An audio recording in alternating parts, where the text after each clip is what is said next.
देश में कोरोना ने अब तक के सारे रिकॉर्ड तोड़ दिए हैं। पिछले 24 घंटे में कोरोना के सबसे ज्यादा 49,310 नए केस रिपोर्ट हुए। पूरे देश में कोरोना केस 12 लाख से भी ज्यादा हो चुके हैं और अब तक 30,000 से ज्यादा लोगों की जानें जा चुकी हैं। केंद्र और राज्य सरकारें कोरोना काल में एक एक जिंदगी बचाने की कोशिश में है, लेकिन संकट के इस दौर में देश में एक अलग तरह की कंट्रोवर्सी भी चल रही है। 1 अगस्त को बकरीद है और कई मुस्लिम धर्मगुरु और नेता चाहते हैं कि उन्हें कुर्बानी के लिए और नमाज के लिए हर तरह की पाबंदी से आज़ादी दी जाए।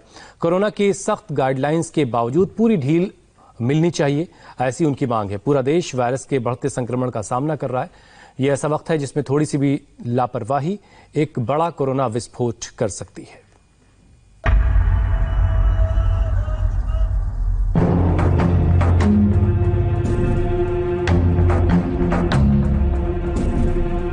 कोरोना काल में बकरीद की आहट और इसे लेकर बढ़ती मजहब बनाम सियासत की गर्माहट। पारा इतना हाई हो चुका है कि कोरोना से खतरे और बचाव की गाइडलाइंस भी पीछे छूट रही हैं। इनकी कोई जगह नहीं बकरीद पर जारी बहस की दलीलों में। वो दलीलें हम आपको पक्ष और विपक्ष दोनों के सुर में सुनाएंगे। उसके पहले ये 3 मसले जो टकराव की पहली वजह बने हुए हैं।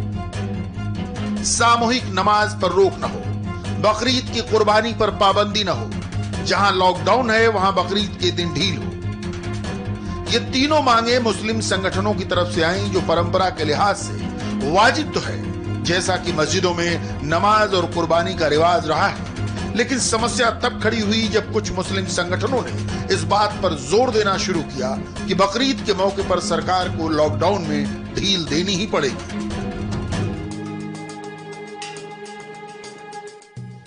इस बार बकरीद शनिवार को पड़ रही है।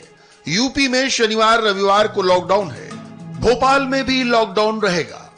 कुछ और जगहों पर भी लॉकडाउन है। ऐसे में मस्जिदें बंद रहेंगी, बाजार बंद रहेंगे तो नमाज कैसे होगी, बकरे कैसे खरीदे जाएंगे, उनकी कुर्बानी कैसे दी जाएगी? यही सवाल मुख्य विवाद की वजह है। हमारी पहली जो मांग है, मुतालबा है, वो ये है कि ईदगाह में नमाज पढ़ने की सोशल डिस्टेंसिंग के साथ इस मरतबा इजाज़त दी जाए। दूसरा मुतालबा हमारा ये है कि कुर्बानी की व्यवस्था को सुचारू रखा जाए और किया जाए जिस तरीके से पहले साल में सफाई सुथराई का माकूल नज़म किया गया है, ऐसे ही अब के भी किया जाए। शनिचर इतवार को ही हमारी बकरीद पड़ रही है, तो इसको लेकर के हम ज़िला प्रशासन से ये गुजारिश करेंगे कि इन दिनों में जो है लॉकडाउन ना लगाया जाए, ताकि कुर्बानी करने वालों को कोई दुश्वारी और कोई परेशानी ना हो। बकरीद एक ऐसा त्यौहार है कि जिसमें जानवर ज़िबा किए जाते हैं, तो उस जानवरों की खरीदे फरोख्त के लिए कोई इंतजाम नहीं है। हम कैसे करेंगे? पहले बाजार लगते थे, बाजारों के अंदर बिकने आते थे तो मुसलमान जाकर खरीदते लाकर और उनकी कुर्बानी करता था। आज भी हम चाहते हैं कि उससे बकरीद से पहले बाजार लगाया जाए। बकरीद पर लॉकडाउन से छूट मांगने वाले ये तीनों नेता मुस्लिम समाज में मजहब से लेकर सियासत तक की नुमाइंदगी करते हैं। लेकिन बकरीद पर सामूहिक छूट और संभावित संक्रमण के खतरे की बात किसी के बयान में नहीं। इसकी शुरुआत होती है भोपाल से, जहां कोरोना के बढ़ते मामलों को देखते हुए सरकार ने 10 दिन के लॉकडाउन का ऐलान कर दिया। भोपाल में 10 दिन का लॉकडाउन 24 जुलाई से 3 अगस्त तक शहर बंद। बीते लॉकडाउन में ईद की मिठास का फीकापन झेल चुके मुस्लिम संगठन और राजनीतिक दल इस बार बकरीद के त्योहार की कुर्बानी कतई देने को तैयार नहीं। लेकिन सरकार ने भी दो टूक कह दिया है कि कोरोना संक्रमण के इस दौर में त्योहार से ज्यादा जरूरी जान है, लिहाजा लॉकडाउन जारी रहेगा। 3 तारीख की शाम तक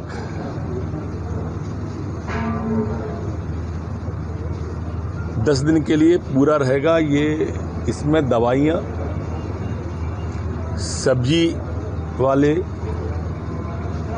जो सब्जी के ठेले हैं कॉलोनियों में जाते हैं, वो दूध की दुकान, इंडस्ट्री और जो सरकारी राशन की दुकानें हैं, ये खुले रहेंगे। बाकी पूर्णतः लॉकडाउन भोपाल रहेगा। त्यौहार के मौके पर इस तरह लॉकडाउन करना ये अफसोसनाक है। हमारा मुतालबा है मध्य प्रदेश सरकार से और प्रदेश की और सरकारों से, भारत सरकार से, कि अपने फैसले पर पुनर्विचार करें। सरकार के मुताबिक भोपाल में 10 दिन के लॉकडाउन की अपनी वजहें हैं, जैसे कि शहर में लगातार बढ़ता कोरोना संक्रमण का ग्राफ। शहर में 20 मार्च को पहला कोरोना केस आया था। 100 दिन में 30 जून तक 13,500 मामले हुए, लेकिन इसके बाद के 10,000 मामले 15 दिन में आ गए। 23 जुलाई तक भोपाल में 25,000 से ज्यादा कोरोना मरीज हैं, लेकिन मध्य प्रदेश सरकार की ये दलीलें मुस्लिम संगठनों को कबूल नहीं।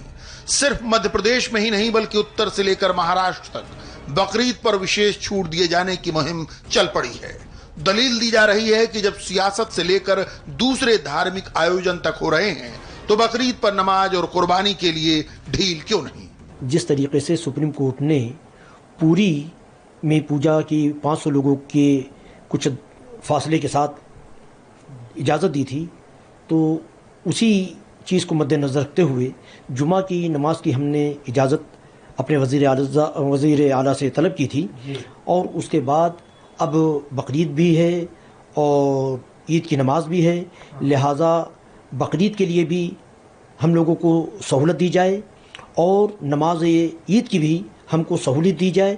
जो हुकूमत हम पर पाबंदी आयद करेगी और जो कानून हमको बताएगी कि इतने फासले पर रहें, इस तरीके से नमाज पढ़ें, इस तरीके से पढ़ें, तो जो वो हमको गाइडलाइंस देंगे हम उसको फॉलो करेंगे, मगर हमको नमाज की और कुर्बानी की इजाज़त दे। बकरीद पर लॉकडाउन से राहत के सवाल पर बड़ी खलबली उत्तर प्रदेश में सुनाई दे रही है, क्योंकि 1 अगस्त शनिवार को बकरीद है। यूपी में हर शनिवार रविवार को लॉकडाउन होता है। ये फैसला योगी सरकार जुलाई के शुरू में ही कर चुकी है, लेकिन अब कुछ मुस्लिम संगठन और उलेमा बकरीद की वजह से छूट देने की मांग कर रहे हैं। लेकिन जिस तरह से यूपी में कोरोना के केस बढ़े हैं, उसे देख के ऐसा लगता नहीं कि सरकार की तरफ से कोई रियायत मिल पाएगी। 5 लोगों से थोड़ी नमाज हो जाएगी। नमाज तो सारा मुसलमान पढ़ेगा। सारे मुसलमान को नमाज पढ़ाइए, जब ये मुल्क बचेगा। हिंदुस्तान कानून के हिसाब से चलता है और कानून आज लॉ यही कहता है कि कोरोना काल में जो सरकार ने नियम बनाए हैं वो मानने चाहिए और मानने पड़ेंगे। और मैं फिर एक बार कह रहा हूं कि मिस्टर रहमान को ये ध्यान रखना चाहिए कि उनकी खाला की सरकार नहीं, भारतीय जनता पार्टी की सरकार है, नियम कायदे कानून से ही चलेगी। बकरीद से पहले ऐसा आलम है सियासी तनातनी का, जबकि राज्य सरकार ने अपनी गाइडलाइन में तमाम चीजें साफ कर दी हैं। परहेज बकरीद से नहीं बल्कि इसे सामूहिक तौर पर मनाने से होना चाहिए। त्योहार घर में ही मनाएं, सामूहिक नमाज में शामिल न हो। तमाम धर्मगुरु इस बात के लिए लोगों को प्रेरित करें। पुलिस सोशल डिस्टेंसिंग के लिए लोगों को जागरूक करे। मिश्रित आबादी वाले क्षेत्रों में ड्रोन से निगरानी हो। संवेदनशील इलाके में पुलिस पिकेट और गश्त का इंतजाम हो। ये पूरा इंतजाम इसलिए कि लोग त्योहारी मूड में भी कोरोना के खतरे को नजरअंदाज नहीं करें। समय संक्रमण के संकट से भरा है, इसलिए एहतियात रखें। यूपी में तो फिर भी राहत है, हफ्ते के 5 दिन बाजार खुल रहे हैं। सोशल डिस्टेंसिंग का पालन करते हुए खरीदारी कर सकते हैं। महाराष्ट्र जैसे राज्यों में ये भी ढील नहीं है। 31 जुलाई तक वहां कुछ शर्तों के साथ लॉकडाउन है। इससे पहले ही सरकार ने साफ कर दिया है, बकरों की खरीदारी सिर्फ ऑनलाइन ही हो सकती है। बाजार में कोई भीड़ नहीं लगेगी, खुले में नमाज नहीं होगी। महाराष्ट्र की तरह पश्चिम बंगाल और बिहार में भी 31 जुलाई तक लॉकडाउन है। बंगाल में हालांकि 31 जुलाई को खरीदारी के लिए ढील देने की बात सामने आई है, लेकिन बाढ़ और कोरोना से एक साथ जूझ रहे बिहार में ऐसा कोई फैसला नहीं हुआ। मौलानाओं की मांग पर फिलहाल फैसला राज्यों को लेना है। हालांकि केंद्र सरकार की गाइडलाइन साफ है कि कोरोना काल में भीड़ जमा करना मना है।